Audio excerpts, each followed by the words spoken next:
Alright, now that we've taken off the wheel, what we're going to do is take off the brake drum and look at that and inspect that.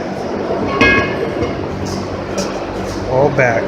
Then come over here. What we're going to want to do is we're going to want to look at like the wear patterns, try to see if there's any hot spots, which there doesn't seem to be any, and we check the diameter of it, and for each time you check it, if it goes over 1.12 thousandths, it has to be replaced. You can't keep going because it won't last to the next inspection.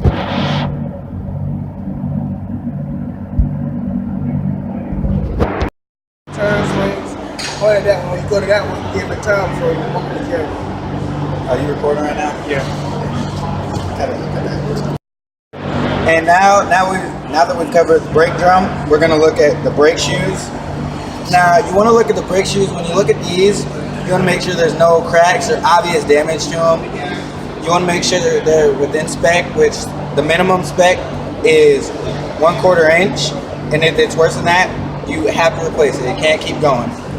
Now, next thing we're gonna come and look to is the rollers. You want to check the rollers, make sure they're still rounded, and that there's no obvious damage like cracks. There's a little bit of wear to them, but they should be fine. Now, next thing you want to do is look at the S-cam. Make sure there's no serious cracks in that. And make sure that there's no real problems, obvious problems with it at least.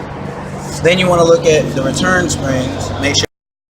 Now you want to check the return. And now you want to check the return springs. The front return springs, make sure they're tight. They're not really loose. Then you have 2 return springs on the back right here, and then you have one on the other side. These seem to still be kind of tight. Probably could use to be replaced. Now what you're going to want to do is you're going to want to check the shield. The shield keeps any dirt and foreign materials from trying to get in. You want to check the brake shield, which the shield keeps dirt, water, foreign objects from getting into the brakes. Now you want to look at this, make sure there's no real cracks in it. Make sure there's not too much damage to it.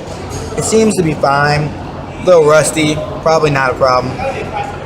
Now what you're going to want to do is come to the back side of the frame and look at the slack adjuster. You want to check out the clevis pin, make sure that's good. You want to check out the seals around the S-cam, the end of the S-cam and the slack adjuster. The clevis pin, which is down here. You want to do the seals on the end of the S-cam into the slack adjuster. Then you're going to want to look at the air chamber.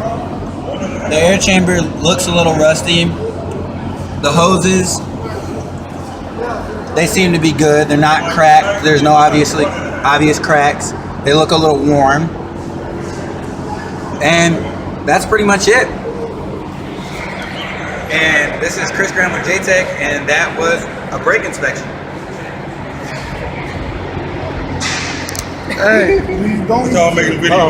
bitch is calling. Hey, Oh wait, that's my girlfriend too. Wait. All right. Hey baby. Hello.